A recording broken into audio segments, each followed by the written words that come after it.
Hey guys, here we go again. Another beautiful day, another wonderful little commute, and let's talk a little bit about crypto. So the main thing I want to talk about today with you guys is about the crypto summit coming up the end of this week. I'm probably going to be posting this Thursday, so we'll say tomorrow roundabout. Unless you see this later, then past tense it, whatever.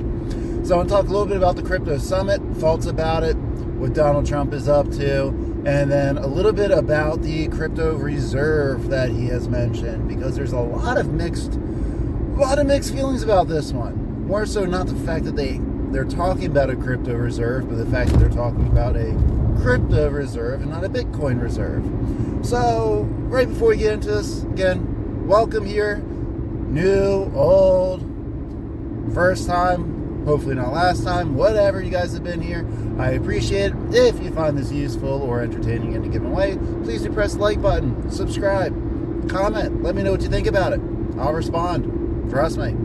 All right, so let's kind of get into it. I want to talk about the crypto summit first, just because this is clearly a buy the rumor, and we're waiting to see if this is also a sell the news, or if this is actually going to be a buy the news event, meaning, okay, crypto prices are going up because we're talking about the summit, excited to hear what the heck they're going to talk about, and then afterwards, how are we going to respond? Is the market going to continue going up? Is it bullish news enough, or is it not going to be large enough and everyone sells off again and we just retrace back? So that latter event happens all the time with these events, right? People get overexcited. Let's just use the current example, right? We know there's a crypto summit. We know Donald Trump is going to be sitting there at a round table with a high-level group of people, by the way. They have the CEO of Coinbase, of Kraken, of Chainlink. They're going to have Michael Saylor there. They didn't directly mention Elon Musk, but I have a really hard time imagining he's not going to be involved in some way with this. That's me speculating. But obviously this is a big news of something's going to happen eventually. So when he first mentioned about the crypto reserve, I know I said I'll talk about that later, being Bitcoin, Ethereum, Solana, XRP, and Cardano, obviously those prices went up, but so are the prices of essentially all freaking crypto, right? This is what we mean by the rumor. We know something's going to happen, so everyone loads up their bags in excitement and anticipation for it. Now the big thing is, what's going to be the outcome of this meeting? If it is great long-term news, it probably won't do jack shit for the prices in a positive way. Honestly, people are probably going to sell off. It's going to have to be really good news or moderate news that affects the short term. Otherwise, a lot of people are going to sell off. And I don't really know what it's going to take for us to have this really jump altcoins up a little bit. But we're going to find out. So the main things they want to talk about during the summit is regulatory framework, which is a pretty generalized open category. And then also CBDCs and the reserve. So the CBDCs and regulations, I think, are going to kind of go hand in hand. They have them divided in two different topics. So I'm sure there's a reason of division but I just don't know what it is. But I'm very curious what they're going to come out with. So if they come out with just a little bit of news saying, like, hey guys, the outcome of this meeting is we think that we are going to eventually make a Bitcoin reserve by the end of 2026. That's not going to do it. We need to hear something about, hey guys, we're going to do a Bitcoin reserve and we're going to start putting it on the XRP ledger in Q3. Like, we need some sort of specifics. If they come out with a full list of all the altcoins that they're going to have on the reserve, that could make a big short-term difference. Especially if they mention a few that they didn't prior that has a large following. Like if they mention Doge, they might mention Doge, guys. I don't know. But if they mention Doge, if they mention HBAR, they mention Ondo, Algorand has a large following that a lot of times they just forget about, or XLM. We'll see what all they talk about. And then also how they do it. So, very curious about the crypto summit. I'm nervous that it's going to just be a buy the rumor, sell the news event. but also that doesn't make a huge impact on me. Like you guys, right? I'm tired of just, we'll call it sideways movement in the prices, but we know it's been a lot more downward than lateral with a lot of this. And I would love to hear some great news that's going to jump it up. I'm not optimistic that this is going to be the case. However, I'm rooting on China for this one. What I mean by this is China and the US politically just going at it. And I'm hoping this is going to be very advantageous. If Trump comes out and says, hey, we're doing crypto reserve and gives any sort of official date, China's been toying with the idea of a Bitcoin reserve. And there's definitely a penis contest between these two countries. And if Trump comes out and says something about a shorter time frame, like this year starting the Bitcoin reserve, I think China, since they've already announced some interest in it, they're going to expedite it. And then if in a week or so, or just even the same day, someone of the power of being in China comes out and says, hey, we're now discussing Bitcoin reserves and we're 80% sure it's going to happen, they could be lying through their teeth. It doesn't actually matter, right? It's news. That could jumpstart everything. So I guess I kind of hope that China or some other country is going to piggyback on whatever happens or is said at the crypto summit. I think that's possible. We need something here, guys, right? So we'll find out if it's all short-term or long-term. It's going to be good for crypto. Don't get me wrong. If I sound a little bullish in my voice, it's hesitancy of immediate price action or immediate differences. But it's going to be great for crypto. I just don't know if it's going to be short-term, long-term, or both. Now I'll spend a couple of minutes since, oh, cool, I'm not that far into the time. I'm trying to keep this shorter for you guys. I'm going to keep saying it until I believe myself, too. But with the crypto reserve, it got a lot of mixed emotions and thoughts when it wasn't just Bitcoin. And I can understand the reasons why. I just don't think I care as much. So a lot of people would have preferred if it was just the Bitcoin reserve.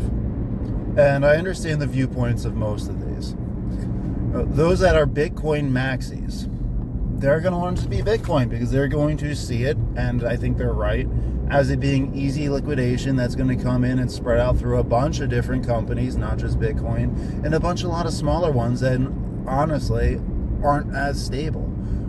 Right? I'm a huge fan of HBAR. Yes, I know they're not on the list, but like Solana and XRP, these have huge followings, but they're still volatile, and we don't know if they're going to be around for 10 years from now.